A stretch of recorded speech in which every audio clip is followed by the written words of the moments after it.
माझ्या आजूबाजूचे नाते मोठेपणे म्हणतात तू डेअरिंग कर धंद्यात. आता ते साहस काही विकत मिळते ना बाजारात. आम्ही डिसिजनच घेत नाही, करू नको करू करू नको. अरे चुकू दे, तुम्ही निसर्गात जा, सगळं नॉर्मल सापडतं. आम्ही पाहिलंय ज्या ठिकाणी एव्हरेस्टचा शेवटचा शिखर माता आहे 8,848 मीटरला जेव्हा पोचायचं ते सोपं नसतं, आजही नाहीये. मी तुम्हाला सांगतो, आम्ही तोंडातनं फक्त श्वास असा हवेत सोडला तर त्याचं हवेत बर्फ व्हायचं, त्याचं आमचं शूटिंग आहे. ते म्हणले मामा आशिषची पत्रिका गुरुजींना दाखवली होती आणि त्यांनी सांगितलं की आशिषला उंचीवरून धोका आहे. एक वेळ एव्हरेस्ट चढाई 100% आम्ही करू, पण हा पैशाचं एव्हरेस्ट खूप कठीण आहे. तुम्ही एव्हरेस्टवरती चढाई करणार आहात, मग तुम्हाला पैसे का द्यायचे, हा सगळ्यात पहिला प्रश्न होता. 3.5 कोटी रुपयामधले 80% फंडिंग हे सामान्य माणसांकडनं 5 रुपयापासून 5 लाख रुपये 25,000 जणांनी महाराष्ट्रातल्या मोहिमेत जगभरातल्या लोकांनी दिले. हे एक वेगळं वैशिष्ट्य घडलं या मोहिमेत.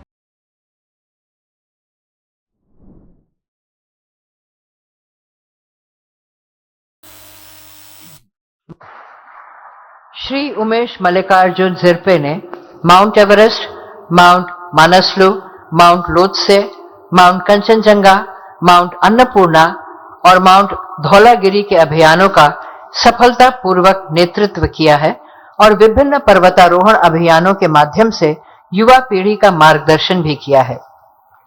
श्री उमेश मल्लिकार्जुन जिरपे को उनकी सतत प्रतिबद्धता, महत्वपूर्ण योगदान और उत्कृष्ट साहस के मान्यता स्वरूप जीवन पर्यंत उपलब्धियों के लिए तेंजिंग नॉर्गे राष्ट्रीय साहस पुरस्कार 2023 से सम्मानित किया जाता है। श्री उमेश मल्लिकार्जुन जिरपे।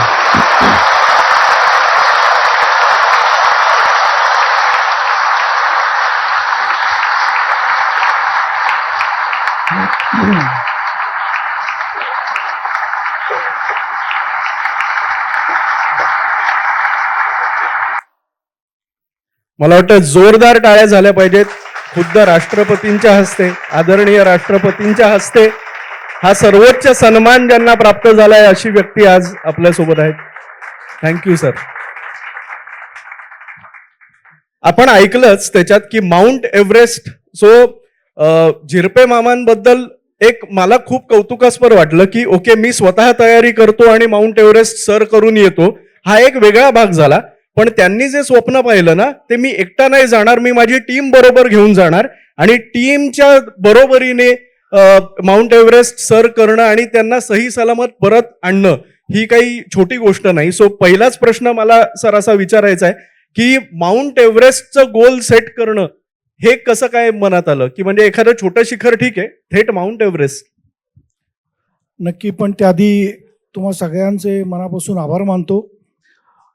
संयोजकांचे सुद्धा आभार मानतो, या ठिकाणी मला बोलण्याची संधी दिली आहे. खरं आहे की माउंट एव्हरेस्ट का, तर मी पुण्याचा आहे. पुण्यातील गिरीप्रेमी संस्थेतून माझं सगळं गिर्यारोहण चालू आहे आणि गेले आता 45 वर्ष मी या वेगळ्या अशा साहसी खेळामध्ये आहे. हे सगळं करत असताना माझ्या आधी पण अनेक जण सह्याद्रीमध्ये, आज आपल्या महाराष्ट्रामध्ये सह्याद्रीची विशाल रांग आहे, अनेक जण सह्याद्रीमध्ये गडकोट किल्ल्यांवरती जात आहेत, गिर्यारोहण करतायत. पण कायम आमच्या घरी सुद्धा किंवा मित्र सगळे काय म्हणायचे की तुम्ही कशासाठी करता, कशाला डोंगरात जाता, कशाला धडपडता, कुणी सांगितलंय, अशा प्रकारचं सगळं असायचं, कायम असायचं. तरी सुद्धा हे अनेक वर्ष चालू आहे. अगदी मुनी दांडेकर किंवा बाबासाहेब पुरंदरे त्यांच्या आधीपासून लोक सह्याद्रीत फिरत आहेत.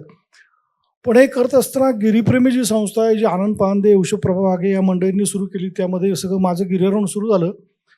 आणि बघता बघता मी पहिल्यांदा आयुष्यात हिमालयात गेलो ते माझ्या शाळेत असताना, 8वीत असताना, 1978 साली. आणि त्यानंतर 2007 हे वर्ष असं उजाडलं की ज्यावेळेस आमच्या संस्थेचं 25वं वर्ष होतं. आता प्रत्येक जण आपण आपल्या संस्थेची अॅनिव्हर्सरी किंवा रौप्य महोत्सवी वर्ष, सुवर्ण महोत्सवी वर्ष साजरं करतो, तसं गिरीप्रेमीचं 25वं वर्ष आपण गिर्यारोहणातल्या वेगवेगळ्या पद्धतीने साजरं करायचं आम्ही ठरवलं आणि वर्षभर अनेक उपक्रम केले.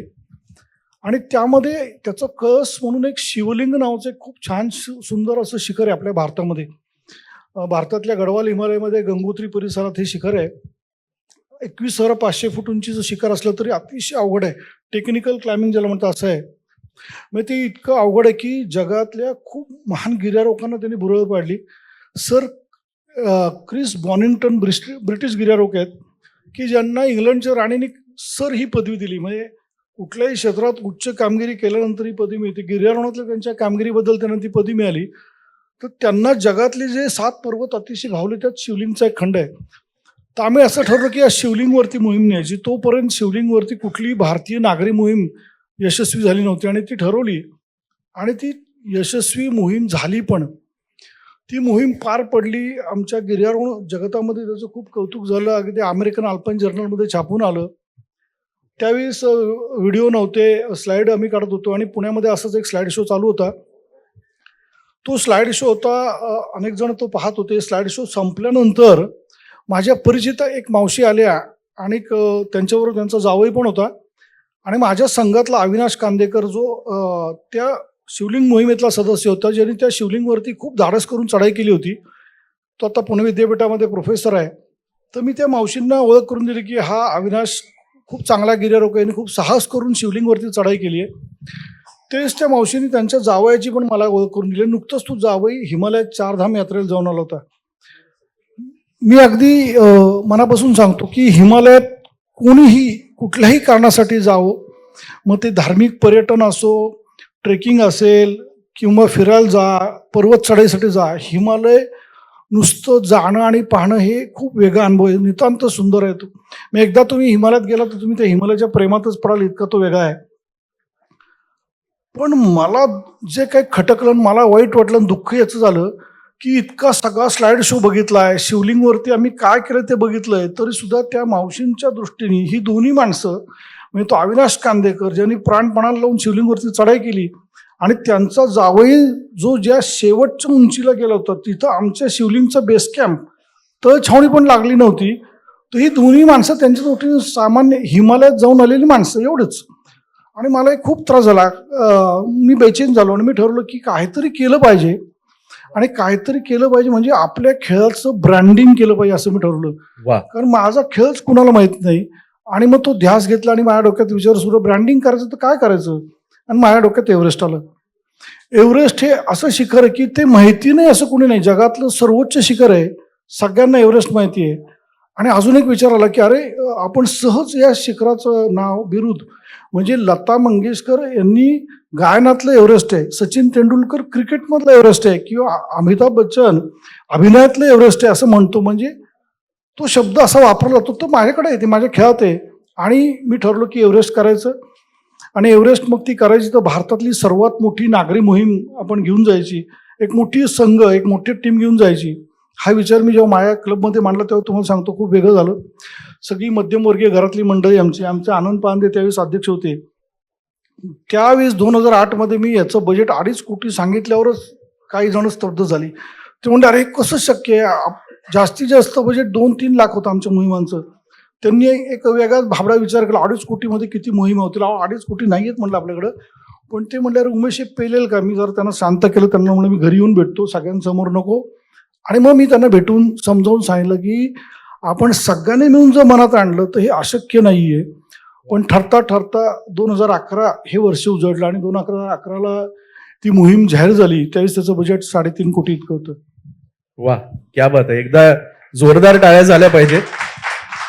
सर, मला एक असं जाणवलं की जसं आपण म्हटलं की गोल मोठं असावं, हा व्यवसायातला एक खूप महत्वाचा भाग आहे. त्याच्या बरोबरीने आपण जे म्हणतो ना की आपलं पर्पज क्लिअर पाहिजे की मी हे का करायचंय मला. सो का इतका जबरदस्त होता की मला म्हणजे तो आत्ता जे सरांनी सांगितलं त्याच्यावरनं की त्यांना स्वतःला काय हवंय ह्याच्या पलीकडे जाऊन त्यांनी विचार केला की माझा हा खेळ आहे, या खेळाचं ब्रँडिंग व्हायला पाहिजे आणि ह्याकरता मी झटतोय. हा थॉट जो येतो तोच केवढी तरी एनर्जी देऊन जातो. आणि म्हणून हे उत्तुंग स्वप्न हे तुम्ही पाहिलं. त्याच्याबरोबर हे पण होतं म्हणजे का करायचं तर 100% खेळाचं ब्रँडिंग करायचं होतं. पण या खेळामध्ये गिर्यारोहण केल्यामुळं काय मिळतं तर तुम्ही एव्हरेस्ट चढणार, तुम्ही त्या शिखराच्या माथ्यावर जाणार, आम्ही तुम्हाला कशाला पैसे द्यायचे. मी थोड्या वेळाने ते सांगेन नंतर. पण हे प्रश्न सगळे होते आमच्या पुढं की तुम्ही जाताय, आम्ही कशाला तुम्हाला सपोर्ट करायचं, काय पडले. खूप मोठा विषय होता हा. आणि ते सगळ्याची उत्तरं त्यावेळेस पण दिली, आज पण नक्की देईन, कारण आज पण तो प्रश्न पडणार आहे सगळ्यांना की कशासाठी तुम्ही हे सगळं केलं. वा, ऐकायला आवडेल ना हे की कसं साध्य केलं. सो एक गोल ठरवणं हा एक भाग आहे, पण तो सत्यात उतरवण्यासाठी प्लॅनिंग करणं हा अत्यंत महत्वाचा भाग आहे. सो एक तुम्ही याच्यावरही प्रकाश टाका की कशा पद्धतीने प्लॅनिंग केलं प्रॅक्टिकली. सो 2 भाग करूया आपण याचे की ही मोहीम सर कशी करायची आहे ह्याचं प्लॅनिंग आणि त्याच्यासाठी लागणाऱ्या व्हिटॅमिन एमचं प्लॅनिंग, या दोन्ही वेगवेगळ्या गोष्टी आहेत, त्या दोन्ही बद्दल प्लीज सांगा. अगदी खरं सांगतो की हे सगळं खरं तर अगदी प्रामाणिकपणे तुम्हाला सगळ्यांना अगदी सांगायचं म्हणलं तर उद्या या वेळेपर्यंत मी बोलू शकतो, इतक्या आठवणी आहेत, पण तेवढं थांबणार नाही. वा. मी दिलेल्या वेळातच सगळं माझं बोलणं पूर्ण करणार आहे. पण खूप वेगळं होतं, कारण एव्हरेस्ट 8,848 मीटर इतकी त्याची उंची आहे, म्हणजे फुटात म्हटलं तर 29,000 फूट. म्हणजे ज्या उंचीवरती मोठी बोईंग विमानं उडतात तो अल्टिट्यूड आहे, की ज्या ठिकाणी एव्हरेस्टचा शेवटचा शिखर माता आहे 8,848 मीटरला जेव्हा पोचायचं ते सोपं नसतं, आजही नाहीये, खूप चॅलेंजिंग आहे. 8,000 मीटर एकदा तुम्ही क्रॉस केला किंवा एकदा 8,000 मीटरला पोहोचलं की तुम्ही डेथ झोनमध्ये आहात. तुम्ही नंतर गुगल करून पहा डेथ झोन काय 8,000 मीटरचा. त्या ठिकाणची भौगोलिक परिस्थिती सगळी वेगळी आहे आणि 8,000 मीटरला शेवटच्या कॅम्पला आम्हाला 2 रात्र कमीत कमी राहावं लागतं एव्हरेस्टच्या अंतिम चढाईसाठी. त्या ठिकाणी हवेमधलं प्राणवायूचं प्रमाण फक्त 4 ते 5% आहे, इतकं विरळ आहे. आज आत्ता इथं आपण सुखाने श्वास घेतोय कारण 21% इतकं प्राणवायूचं प्रमाण आहे. तिथं ते प्राणवायूचं प्रमाण फक्त 4 ते 5%. थंडी -40 ते -60 याच्यामध्ये त्याचं व्हेरिएशन आहे. म्हणजे नेमकी किती, तर आपल्या घरामध्ये फ्रीजरमध्ये जिथं आपण पाणी ठेवतो बर्फ करण्यासाठी ते -10 ते -12 असतं, तिथं ती -40 आहे. म्हणजे तुम्हाला सांगतो आम्ही तोंडातनं फक्त श्वास असा हवेत सोडला तर त्याचं हवेत बर्फ व्हायचं, त्याचं आमचं शूटिंग आहे. ताशी 150-200 किलोमीटर वेगाने कायम तिथं वारं वाहत असतं, ज्याला जेट स्ट्रीम असं म्हणतात, ते पण गुगलला पाहू शकता. आणि त्या उंचीवरती गेल्यानंतर मानवाच्या शरीराला अनेक गोष्टी होऊ शकतात. त्याच्यामधल्या पल्मनरी एडिमा किंवा सेलेब्रल एडिमा, म्हणजे तुमच्या मेंदू निकामी होऊ शकतो किंवा फुफ्फुसांमध्ये पाणी होऊ शकतं काही तासांमध्ये, ऑक्सिजन कमी मिळाला तर. तुम्हाला स्नो ब्लाइंडनेस होऊ शकतं, फ्रॉस्टबाईट म्हणजे हिमदंश होऊ शकतो, अनेक गोष्टी होऊ शकतात. मग प्रश्न असा आहे की तिथं गेल्यावर मनुष्य क्लाइम कसं करतो गिर्यारोहक, तर त्या ठिकाणी पोहोचल्यानंतर त्या गिर्यारोहकाला कृत्रिम प्राणवायू सप्लिमेंटरी ऑक्सिजनचा सपोर्ट असतो, जसं आयसीयूला पेशंटमध्ये असतो तसाच. पण ते काही भरपूर नसतात, कारण एक सिलेंडर जो असतो तो कॅरी करत असतो तुम्हाला, त्याची 4.5-5 किलो वजन असतं, 25,000 रुपये त्याची किंमत असती, जास्तीत जास्त 4 सिलेंडर असतात. म्हणजे शेवटच्या टप्प्यात गेल्यानंतर त्या गिर्यारोहकाला त्याच्या ऑक्सिजन सिलेंडरचं पण मॅनेजमेंट लक्षात ठेवावं लागते डोक्यात. कारण जर ऑक्सिजन संपला काही कारणामुळे तर 10 मिनिटांनी तुमचा मृत्यू नक्की. तुम्ही एव्हरेस्ट डेथ रेशो बघा, आज 10च्या मागे 1 मृत्यू आहे. मग तो ऑक्सिजन सिलेंडर कारण तुम्हाला पाठीवर न्यायचा आहे, 2 शेर्पा तुमचे घेत असतात, 2 तुमच्यापाशी असतो आणि त्या ऑक्सिजन सिलेंडरच्या बळावरती क्लाइंब करतो. आता हे सगळं करायचं म्हणजे याची तयारी प्रचंड होती. म्हणजे तयारी म्हणजे पहिलं याचं टीम सिलेक्शन, कुणाला घ्यायचं. तो माझ्या टीममध्ये सुदैवाने गिरीप्रेमीमध्ये त्यावेळेस 25-30 जण एव्हरेस्टला उत्सुक होते आणि ते केपेबल होते, पण त्यातनं मला फक्त 13 जण निवडायचे होते, कारण बजेटचा विषय होता आणि ती माझी खूप मोठी कसरत होती. पण नेता म्हणून माझ्याकडे ते सगळे अधिकार दिले होते. त्यातला एकच प्रसंग सांगतो. सगळे संघातले मेंबर निवडताना त्यांना चांगला अनुभव होता, त्यांच्या 5-6 एक्सपिडिशन झाल्या होत्या. अशा ठिकाणी जाण्याआधी त्यांनी 6,000-7,000 मीटरचं शिखर चढलं पाहिजे, तो शारीरिक आणि मानसिकदृष्ट्या फिट पाहिजे, हे सगळं क्रायटेरिया होते. पण तरी सुद्धा आशिष माने नावाचा एक माझा साताराचा मुलगा आहे, अगदी संघात आमच्या नवीन होता, कॉम्प्युटर इंजिनिअरिंग पुण्यात शिकत होता, साताऱ्यामधून आला होता. त्याला मी संघात घेतला आणि त्याचा केवळ फक्त बेसिक माउंटेनिंग कोर्स झाला होता, म्हणजे त्याच्याकडे कुठलाही पूर्वानुभव नव्हता. तरी सुद्धा मी त्याला संघात घेतला. त्यावेळेस माझेच काही ज्येष्ठ सहकारी पण मला म्हणाले, उमेश तू चुकतोय का, काहीतरी गडबड होतीये, तू आशिषला का घेतलंय.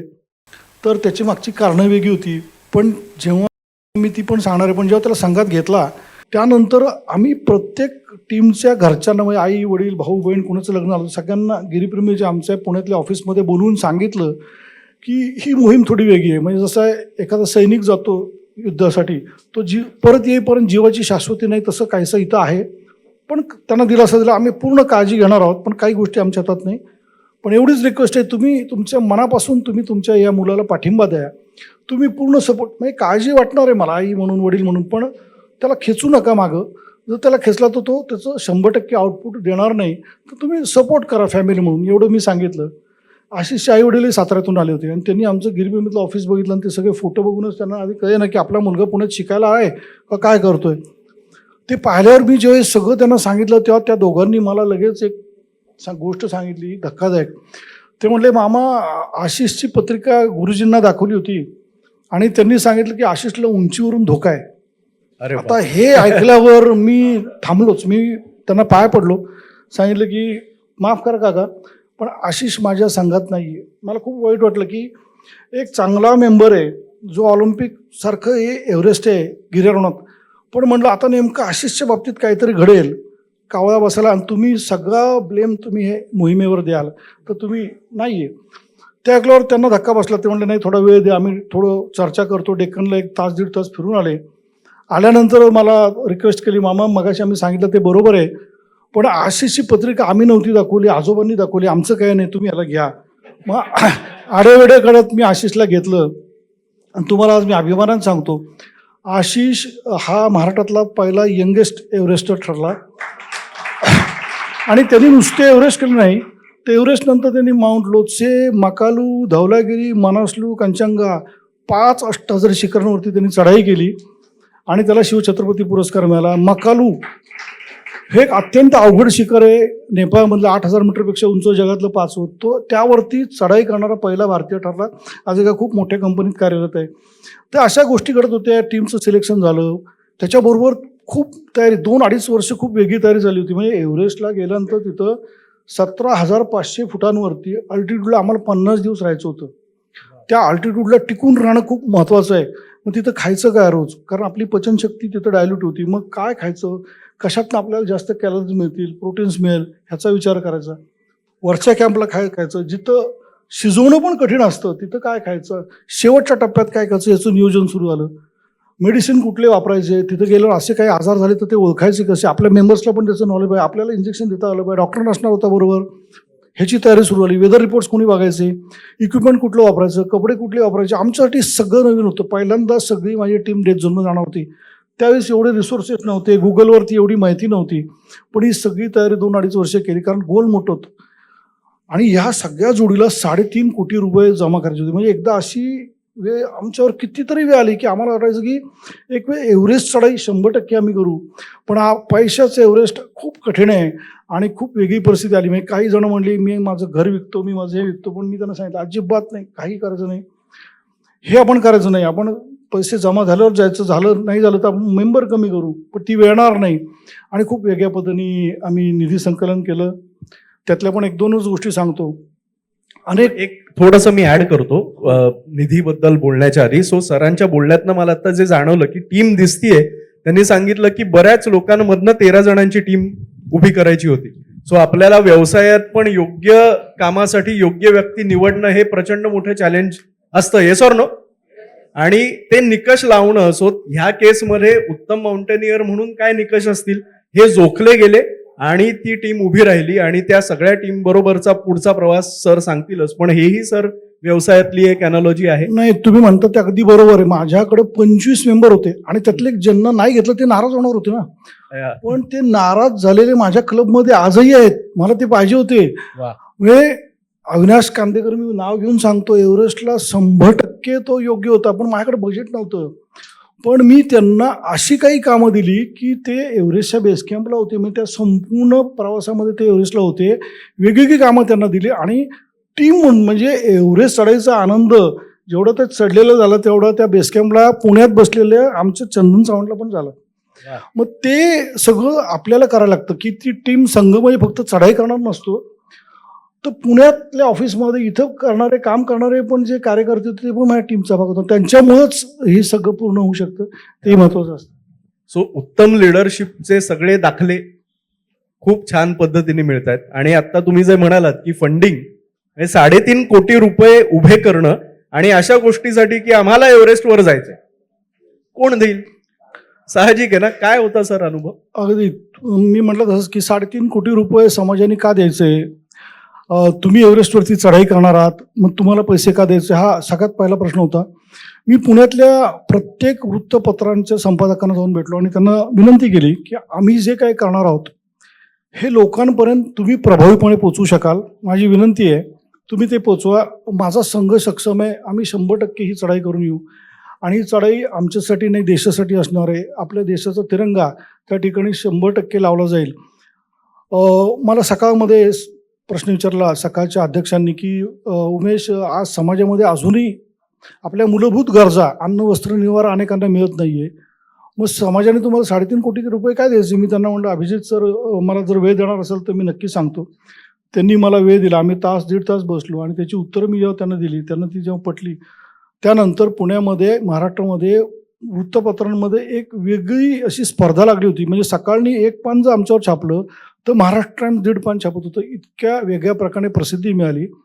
पण तरीही पैसे जमा करणं सोपं नव्हतं.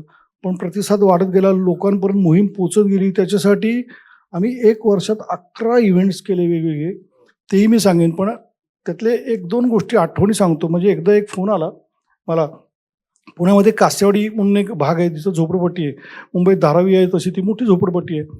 जगताप म्हणून एक कुटुंबीय आहे, तिथून फोन आला. म्हणले, मामा आम्हाला काही रक्कम द्यायची आहे, कुठल्या तरी तुमच्या एका सभासदाला पाठवाल का? म्हणलं नक्की. त्यांचा पत्ता मी घेतला आणि सुरेंद्र जालिया माझ्या टीमला, त्याला म्हणलं तू जाऊन घेऊन ये पैसे.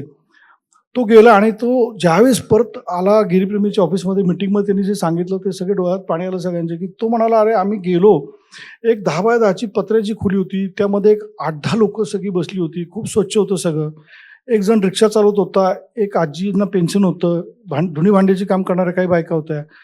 पण या सगळ्या कुटुंबाने मी गेल्यावर खूप आदरपूर्वक मला बोलवलं, चहा कांदेपोहे खायला दिले, चहा दिला नाही, ओवळून त्याला औक्षण करून त्याच्या हातावर सगळ्यांनी मिळून कॉन्ट्रीब्यूट केलेले 5,000 रुपये ठेवले.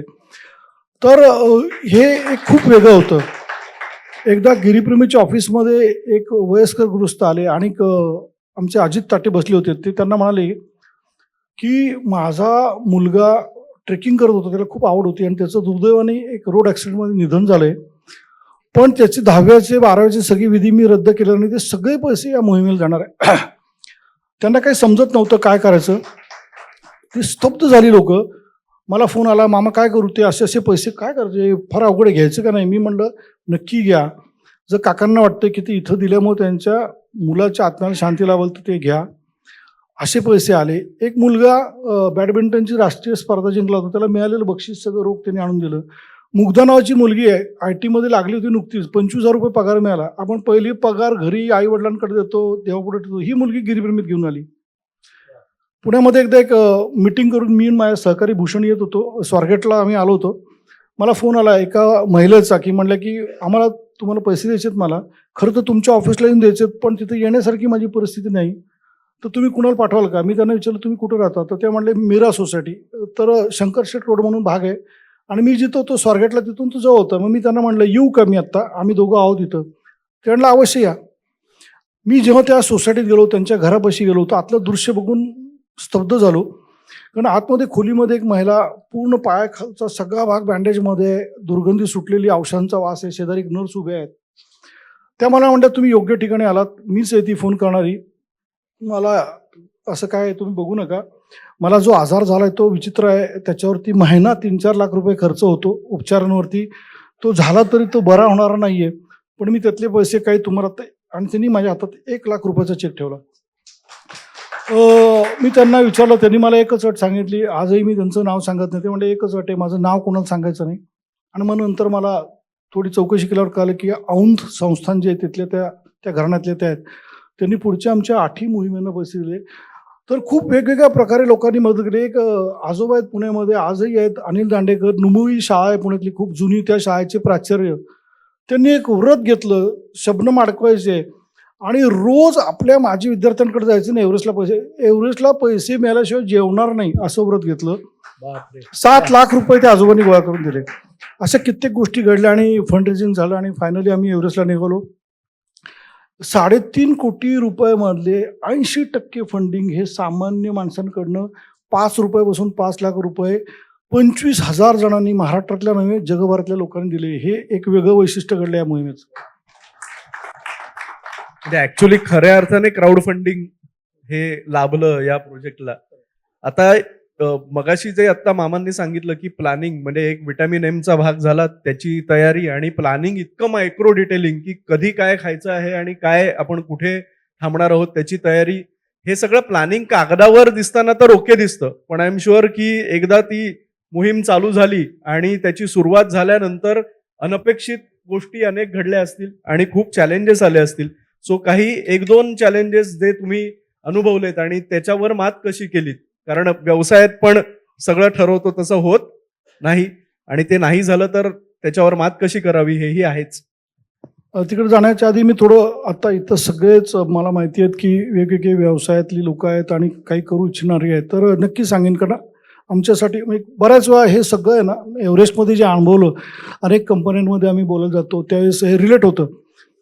पण एव्हरेस्ट जे होतं ना, ते आम्हाला लोकांना सांगायचं होतं. संपूर्ण महाराष्ट्र आम्ही पिंजून काढला की एव्हरेस्ट मोहीम म्हणजे नेमकी काय, आम्ही ती का करतोय, हे लोकांपर्यंत पोहोचवण्यासाठी खूप म्हणजे अक्षरशः 11 महिन्यामध्ये 11 इव्हेंट केले वेगवेगळे. त्यात वेगवेगळ्या आयडिया होत्या. त्यातला एक इव्हेंट असा होता की आम्ही कळसुबाई, सगळ्यांना माहिती आहे, आपल्या सह्याद्रीतलं सगळ्यात सर्वोच्च शिखर म्हणजे आपण सह्याद्रीतलं एव्हरेस्ट. तर मी अशी एक कल्पना केली की आपण सगळ्यांना आम्ही महाराष्ट्रात साथ घातली की तुम्ही सगळे कळसुबाईला या. आमच्या एव्हरेस्टच्या संघाबरोबर कळसुबाईवर चढाई करू आपण एकत्र. आणि टॉपवरती आम्ही एक बॅनर ठेवला होता, त्यावर तुम्ही सही करा आणि तुम्ही सही केलेला बॅनर आम्ही प्रत्यक्ष एव्हरेस्टच्या शिखर माथ्यावर घेऊन जाणार. म्हणजे तुम्ही ह्या सहभागी झाल्यामुळं तुमचा एव्हरेस्ट मोहिमेत सहभाग, आणि ते इतकं प्रभावी झालं की संपूर्ण महाराष्ट्रातून 407 जण कळसुबाईला आले होते. 7 वर्षाची छोटी मुलगी कोल्हापूरची आणि 92 वर्षाची आबासाहेब महाजन पुण्यातली, अशी व्हरायटी होती. आणि हे सगळेजण कळसुबाईवर आल्यानंतर हा विषय इतका हजारो लोकांपुढे माउथ पब्लिसिटीतून गेला आणि अनेकांनी फंडिंग केलं. मला यातनं एकच सांगायचं की खूप वेगवेगळ्या नाविन्यपूर्ण कल्पना करून तुम्ही तुमचा विषय प्रभावीपणे लोकांपर्यंत पोहोचवू शकता. आणि तो जो लोकांपर्यंत पोहोचला तर मग तो तुम्हाला खूप सपोर्ट करतो. तो सगळा आम्ही फंड रेझिंगमध्ये घेतला. पण होय, मोहीम सुरू झाली. मोहीम मोठी होती, 60 दिवसांची मोहीम होती प्रत्यक्ष. आणि या मोहिमेचं कुठल्याही गिर्यारोहण मोहिमेमध्ये फ्लॅग ऑफ म्हणजे त्या मोहिमेला राष्ट्राचा ध्वज प्रदान करणं एक कार्यक्रम खूप महत्त्वाचा असतो. तो राष्ट्रपती भवनात झाला. त्यावेळेस माननीय राष्ट्रपती प्रतिभाताईंच्या हस्ते या मोहिमेला आपला भारताचा तिरंगा मिळाला. तो खूप अभिमानाचा क्षण असतो. आणि खरं सांगतो तुम्हाला, त्यावेळेस आपल्याला जाणीव होती की त्या तिरंग्याचं महत्त्व किती, कारण हा तिरंगा आता पोचलाच पाहिजे काही झालं तरी. मग आपण 15 ऑगस्ट आणि 26 जानेवारीला आपण अगदी अभिमान असतो तिरंग्याचा, पण त्या तिरंग्यासाठी आपले सैनिक काय करत असतात ती थोडी जाणीव आम्हाला तेव्हा झाली. आणि मोहीम सुरू झाली. प्रत्यक्ष एव्हरेस्टला आम्ही पोचलो. 9 दिवस लागतात एव्हरेस्टला पोचायला चालत, आणि 75 किलोमीटरचा ट्रेक आहे. आणि मग तिथं 50 दिवस थांबायचं हे खूप अवघड आहे. आणि प्रत्यक्ष मोहीम सुरू झाली. आम्ही जो मार्ग निवडला ना, तो क्लासिक रूट ज्याला आपण म्हणू, ज्या मार्गाने पहिल्यांदा एव्हरेस्टवरती मानव पोचला म्हणजे शेर्पा तेनसिंग आणि एडमंड हिलरी 1953 साली हे पहिल्यांदा एव्हरेस्टवर जेव्हा पोचले वरती माथ्यावर, तेव्हा नेपाळमधल्या या मार्गाने पोचले. त्याच मार्गाने आम्ही जाणार आहोत. तसे टोटल 19 रूट आहेत, पण त्यातले कॉमनली 2च रूट वापरले जातात. एक हा साऊथकडचा नेपाळमधला आणि एक तिबेटमधनं. तर आमची पण मोहीम सुरू झाली आणि बेस कॅम्पला आम्ही 17,500 वरती पोचलो. तर बेस कॅम्पवरनं अनेक अडचणी आहेत. तर ह्या मार्गामध्ये बेस कॅम्पच्या नंतर कॅम्प 1ला जाताना आता असं होत नाही की तुम्ही एव्हरेस्टला गेला 17,000 फुटांवरती आणि उद्या कॅम्प 1ला, परवा कॅम्प 2ला, मग कॅम्प 3ला, असं होत नाही. त्या ठिकाणी गेल्यानंतर अति उंचीवर गेल्यानंतर तुमच्या शरीराला काही त्रास होत असतात. आपलं मानवी शरीर हे अति उंचीवरसाठी बनलेलं नाही आहे. त्यामुळं आपल्या लाल रक्तपेशी कमी ऑक्सिजनमध्ये त्यांना काम करण्यासाठी, सराव होण्यासाठी काही काळ जावा लागतो. त्याला ॲक्लमटायझेशन असं म्हणतात. त्यामुळे आम्ही बेसकॅम्पला जातो तेव्हा आम्ही कॅम्प 1ला काही दिवस राहतो, परत खाली येतो. दुसऱ्या फेरीमध्ये कॅम्प 2ला जातो, काही दिवस राहतो, खाली येतो. तिसऱ्या फेरीमध्ये अजून वरती येतो, खाली येतो. असं रोटेशन पद्धतीने चालू होतं. आणि मग नंतर एक वेदर विंडो बघितली होती. मी सांगितलं असं की वर्षभर एव्हरेस्टच्या वरच्या भागामध्ये ताशी 100, 150, 200 किलोमीटरनी वारं वाहत असतं आणि त्यावेळेस चढाई शक्य नसती. पण एक नवल असं आहे की वर्षातले फक्त 10 ते 12 दिवस असे निघतात आणि ते मेमध्ये असतात की ज्यावेळेस त्या वाऱ्याचा स्पीड आहे तो 50 किलोमीटरपेक्षा कमी होतो. त्याला वेदर विंडो म्हणतात. आणि जगभरातून आलेले गिर्यारोहक ती वेदर विंडोचा अभ्यास करतात आणि शेवटचं समिट पुश 6 दिवसाचा तेव्हा करतात, जो पण आपण स्वतःला फिट करून ठेवतो. आमची पण सगळी प्रोसेस सुरू झाली. पहिला खुंबू आईसफॉल जो आहे या भागातनं, तो एक खूप अवघड आहे. हजारो टन वजनाचे मोठे मोठे ब्लॉक्स आहेत तिथं आणि त्याला हालचाल आहे तिथं. अनेक म्हणजे आम्ही सकाळी ज्या रूटनीवर जातो त्या रूटनी येता पण येत नाही. मोठमोठ्या हिमभेगा आहेत, म्हणजे त्या पार करायला पण काही 1 शिडी 2 शिडी, आमच्या वेळेस तर तब्बल 6 शिड्या लागल्या होत्या. अशा मोठ्या क्रेवायसेस आहेत. 5 मीटर बसून या 500 मीटर खोल असू शकतात. ह्याच्यात जर आपण गेलो चुकून तर बाहेर येऊ शकत नाही. आणि मी म्हटलं तसं वेगवेगळ्या शिड्या लावून त्या क्रॉस करायला लागतात. तर आमच्या वेळेस ही सगळ्यात मोठी शिडी होती. 6 शिड्या एकमेकाला जोडून इतकी मोठी. एक शिडी जी आहे ना ती 8 फुटाची शिडी आहे, तर एवढे अंतर शिडीवरनं क्रॉस करायला लागलं. तर एव्हरेस्टच्या नेपाळकडच्या भागातला पहिला अवघड टप्पा हा आहे. म्हणजे हा पण एक डेथ झोन आहे. अनेक शेर्पा आणि गिर्यारोहक या ठिकाणी पण मृत्युमुखी पडलेले आहेत. हा पार करून आम्ही वर गेलो. मला अजून आठवतोय 27 एप्रिलचा दिवस होता. 27 एप्रिलला आम्ही कॅम्प 2ची रोटेशन करणार होतो आणि आम्ही जो चढाई सुरू केली, आम्ही खालच्या टप्प्यातून कॅम्प 1ला आलो आणि आता आम्ही सगळे कॅम्प 2ला जाणार होतो.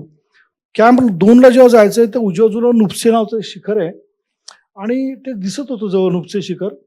आणि ते दिसत असताना एक खूप मोठा अवलांच म्हणजे वरून कडा कोसळायला लागला आणि तो कडा कोसळताना बघून आम्ही सगळे एकदम एक्साइट झालो की अरे कडा कोसळतोय, त्याचा बर्फ खाली होतोय, धुळा म्हणजे सुनामी सारख्या लाटा येतात, आपण हे शूट करू. पण आमचे शेर्पा ओरडले. ते म्हणले तुम्ही आता ताबडतोब जमीन पकडा, झोपा, हलू नका. माझ्या संघातला मी, रुपेश कोपडे आणि चेतन केतकर आम्ही थोडे पुढे होतो संघापासून. आमच्यावर एक शेर्पा होता, रणजी शेर्पा, आणि बाकीचा सगळा संघ 15-20 मिनिटं मागं होता. त्यामुळे आम्ही कॅमेरे ठेवले आणि आम्ही पहिलं झोपलो. आणि तुम्हाला सांगतो 30-40 सेकंदात ते बर्फाचे प्रचंड लोट इतके मोठे झाले सुनामीसारखे, आमच्या संपूर्ण अंगावर आले. आम्ही सगळे त्याच्यात गाडले गेलो. आणि ते जेव्हा मी अनुभवलं ते माझ्याबरोबर चेतन केतकर होता. तर चेतनला मी सांगितलं, चेतन आपण ह्यातनं काही जिवंत वाचणार नाही, कारण इतका मोठा अवलांच हिमप्रपात मी बघितला नाही. तो म्हणला असं नका करू, देवाचं नाव घ्या. एकमेकाला घट्ट धरून उभं होतो. एक 50-60 सेकंदानंतर ते सगळं थांबलं. आम्ही उभे राहिलो, म्हणजे अक्षरशः सगळे माखलो होतो. गिरणीत जसा तो माखलेला असतो कामगार पांढऱ्या पिठानी. आम्ही एकमेकांना कॉल दिले, वॉकीटॉकी चालू झाल्या. मागची लोक सगळी नीट आहेत का बघितलं तर सगळे एकमेकांना हॉल करून समजलं की सगळे सुखरूप आहेत. हा सगळा प्रकार बेस कॅम्पला ज्या लोकांनी पाहिला त्यांनी तर भाकीत केलं की आज जी कोणी लोक सरावासाठी वर गेली त्यातला एकही जण जिवंत राहणार नाही, इतका मोठा तो प्रकार होता. त्याचं सगळ्याचं शूटिंग भारतीय सैन्य दलाची टीम आमच्या मागोमाग येत होती. त्यांनी एक फिल्म केली, त्याच्यामध्ये हे सगळं शूटिंग आहे. आणि सुदैवाने वाचलो कसे, तर आमच्या एक 15-20 मिनिटं पुढं दुसऱ्या संघाचा शेर्पा चालले होते, ते पूर्ण जखमी झाले होते. कारण ह्या सगळ्या पडझडीत जे हार्ड आईस, कडक बर्फ जे पडलं होतं त्याचे ब्लॉक्स ते पुढे पडले आणि आमच्या अंगावर पडलं. तो सगळा बर्फ, स्नो पावडर पडली होती, धुराळा पडला होता. तेव्हा आम्ही सगळे वाचलो. आम्ही परमेश्वराचे आभार मानले. त्यावेळेस तुम्हाला मी खरं सांगतो की देव आहे नाही अनेक विषय आहेत, पण जी काय ताकद आहे, ज्याला कोणी परमेश्वर म्हणतं, देव आहे, आणि ती नुसती ताकदीचा अनुभव नाही आम्ही घेतला. तर 25,000 लोकांनी या मोहिमेला फक्त पैसे दिले नव्हते, तर त्यांच्या ज्या शुभेच्छा होत्या, त्यांची जी पॉझिटिव्ह एनर्जी, तुम्ही सुखरूप परत यासाठी जी धडपड होती, तो सगळा प्रकार आम्ही अनुभवला आणि सगळी टीम सुरक्षित परत आली. त्यावेळेस मी संघाला विचारलं की आज आपण थांबायचं का, पुढं कॅम्प 2ला जायचं नाही का, नंतर येऊ. सगळे म्हणले मामा, काही जण तर म्हणले आम्ही एन्जॉय केलाय, काय नाही होत. ते कशामुळे झालं तर ती पूर्वतयारीमुळे झालं, पण आम्ही पुढे गेलो. हे सगळे मारता ते फोटो बघूनच कळतंय तर प्रत्यक्ष काय झालं असेल. झिरपे मामा, तुमच्याकडे सांगण्यासारखं खूप आहे. मला खात्री आहे की सगळ्यांना पण उत्सुकता आहे, पण आपल्याला वेळेचंही बंधन आहे आणि त्यांचे अनुभव इतके समृद्ध करणार आहेत की आपल्याला ऍक्च्युली खूप छान छान गोष्टी त्यातनं मिळतील. तर आपण शेवटाकडे वळूयात. मला एक प्रश्न आपल्या सगळ्यांच्या मनातही हा आला असेल की हे एवढं सगळा खटाटोप कशाला. म्हणजे एक की बाबा, जसं अतुल सकाळी म्हणाला की हे सगळं करण्याची आवड आहे, कंसात खाज आहे, व्यवसाय, तसंच हे काहीसं प्रकरण आहे की बाबा आपला व्यवसाय सांभाळून हे करणं असं आहे का, यातनं वेगळं असं काय मिळतं. म्हणजे व्यावसायिक म्हणून, एंटरप्रेन्युअर्स म्हणून आम्हालाही त्यातनं काय मिळवता येईल, किंवा आम्ही अगदी काही एव्हरेस्ट चढायला नाही जाणार तरी पण असं काय आहे जे करू शकू की यातनं काही एलिमेंट्स आपल्या आयुष्यातही समृद्ध करायला व्हॅल्यू ऍड करतील. यावर काय सांगाल. नक्की. या मोहिमेत अजून भरपूर काही घडलं, पुढे अजून काही जीवघेणे प्रसंग आले. माझा संघ सगळा त्याच्यातून वाचला आणि नंतर 19 मे 2012 या दिवशी एकदा नाही दोनदा नाही तब्बल 8 वेळा एव्हरेस्टच्या शिखर माथ्यावर भारताचा तिरंगा फडकला.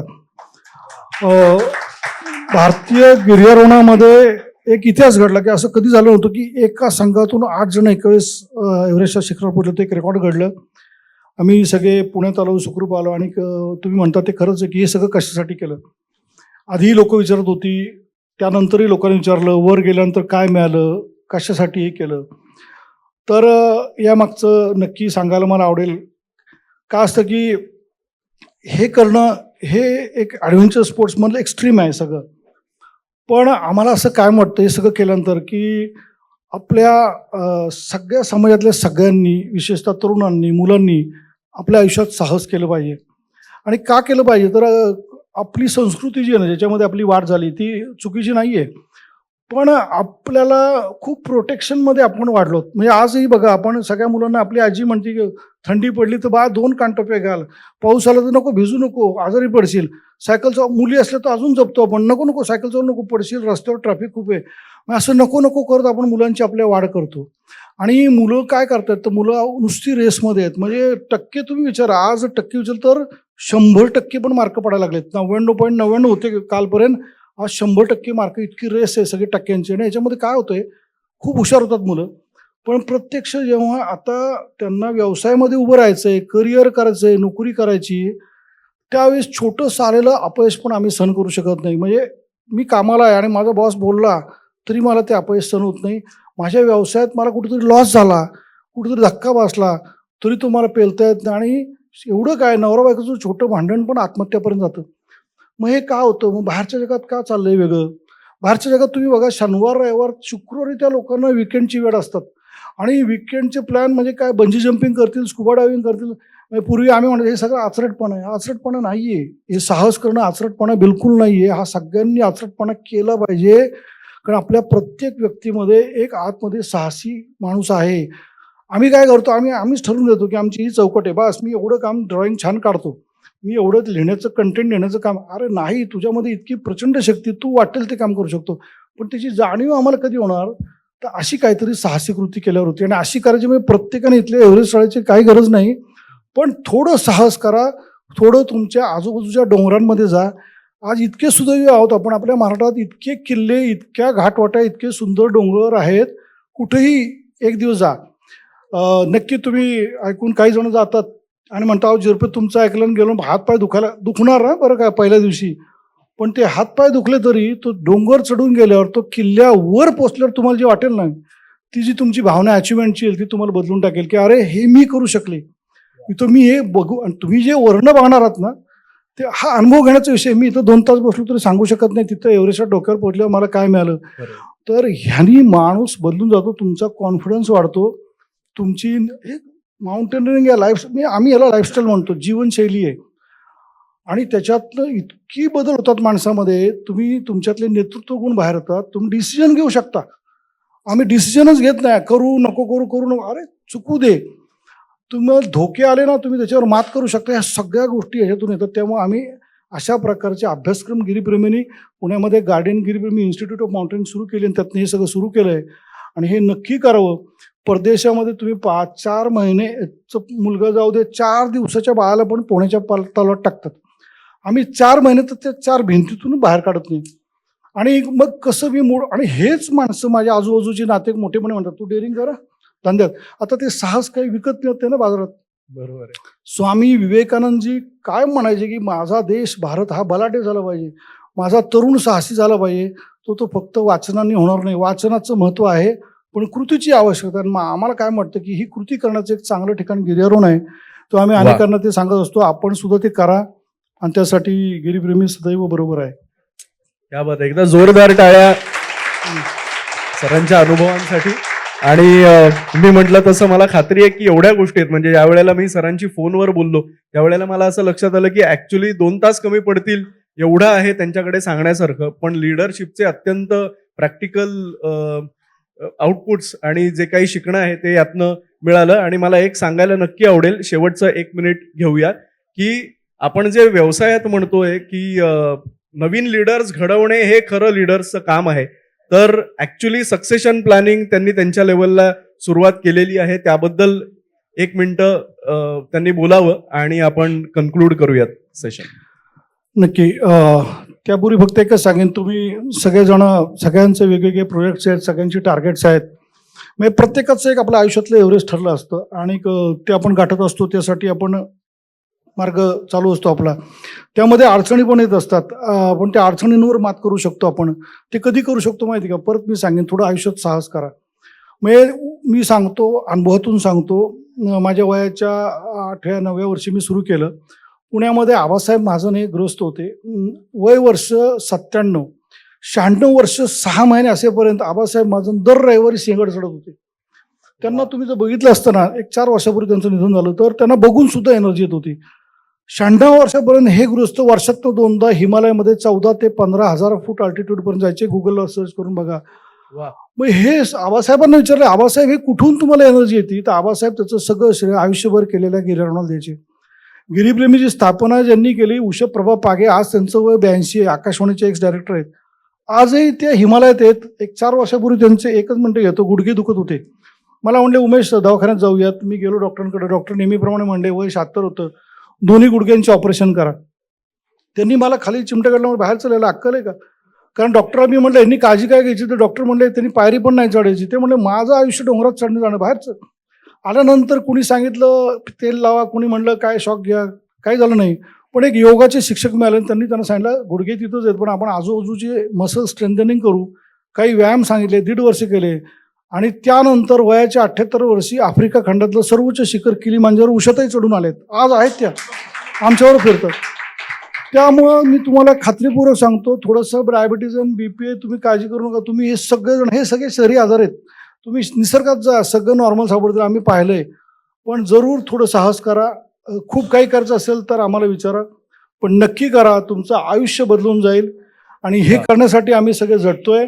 त्यातलं एकच माझ्यावर निकुंज शहा म्हणून इथं आलाय. निकुंज ये 2012च्या एव्हरेस्ट मोहिमेनंतर एक तप झालं. 12 वर्षानंतर गिरीप्रेमीची नवीन पिढी सज्ज होतीये आणि या एप्रिल आणि मे मध्ये आम्ही परत गिरीप्रेमीची 5 जण एव्हरेस्टवरती चढाईसाठी प्रयत्न करणार. त्यात निकुंजने आत्ताच सिम्बॉयसिसमधून स्पोर्ट्समध्ये MBA केलंय आणि तो एव्हरेस्टला जाणार आहे.